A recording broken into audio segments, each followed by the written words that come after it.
Police उपनिरीक्षक Nashik road unit गुन्हे शाखेचे धुरंधर पोलीस अंमलदारांनी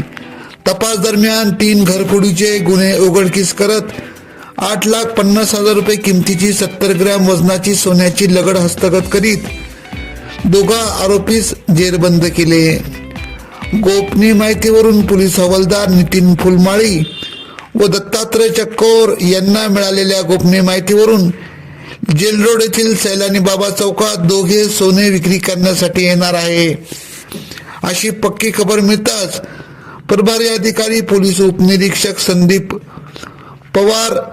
व गुन्हे शाखा पथक सदर ठिकाणी सापळा रचत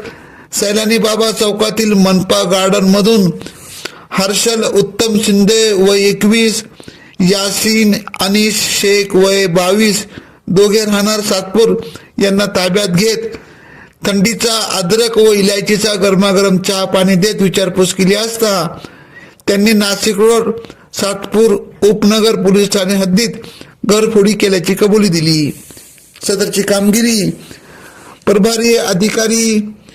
पोलीस उपनिरीक्षक संदीप पवार, पोलीस उपनिरीक्षक राजाभाऊ गांगुर्डे, दिलीप भोई, मंगला जगताप, अविनाश देवरे, नितीन फुलमाळी, दत्तात्रय चकोर, मंगेश जगझाप, संजय पोटिंदे, भरत राऊत यांनी केली। AKP न्यूज साठी ब्युरो चीफ अनवर खान पठाण, नाशिक।